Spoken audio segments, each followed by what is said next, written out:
Given what had happened in the last few hours, how drastically her life had changed, mayhap it was causing a collapse of her mind. A temporary spell in which she found herself feeling things she shouldn't, and not feeling things she should.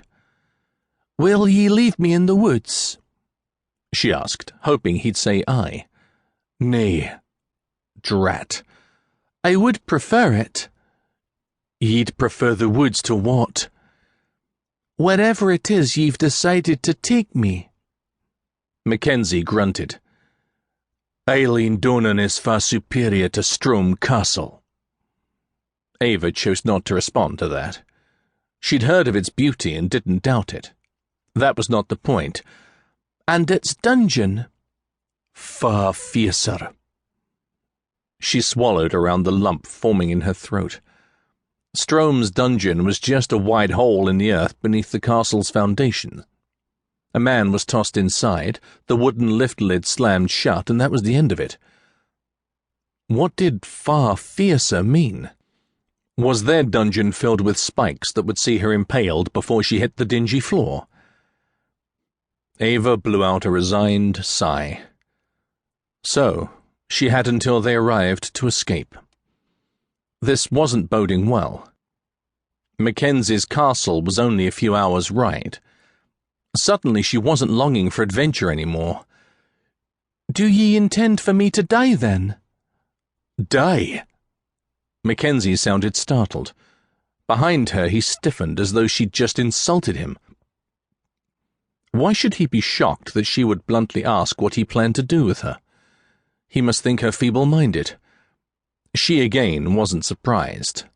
Sadly, most men did. "Will ye torture me first, or am I to simply starve, alone in the dark, impaled by your dungeon's machines of torture?" Mackenzie made a sound that very much reminded her of a rabid dog. They'd had one at Strom some years before. Rather sad when it had to be put down. "Ye insult me, madam." Ava grimaced, crossing her arms over her chest in defiance, despite the fact that he sat behind her. "I say ye've done more than enough to warrant it." His grip around her waist tightened, momentarily cutting off her air until he seemed to realize what he was doing. She'd held herself very still, part of her praying he'd just toss her to the ground and be done with her. The other, much smaller part, fearing that hitting the ground would not feel very nice at all.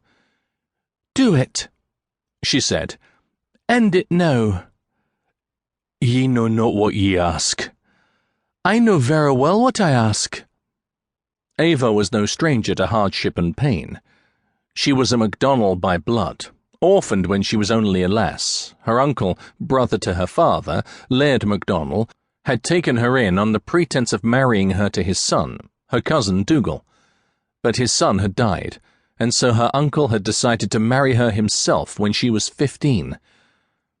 She'd spent the last 6 years in the kirk praying and asking forgiveness for the sin she lived in, praying for her soul, for the soul of her uncle, hoping that her mother and father, both killed in a hunting accident, weren't rolling in their graves at the vast offense she committed by being married to her uncle. And now she'd been compelled to defend her uncle, her husband, against the man who'd taken her, abducted from the only place she'd ever known as home. Aye, she'd wanted to leave, but on her own terms. These were not her terms, nor exactly the timeline she'd envisioned.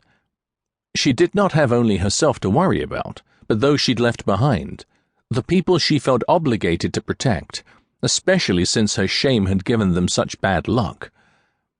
Aye, she knew exactly what she asked for when she'd prayed.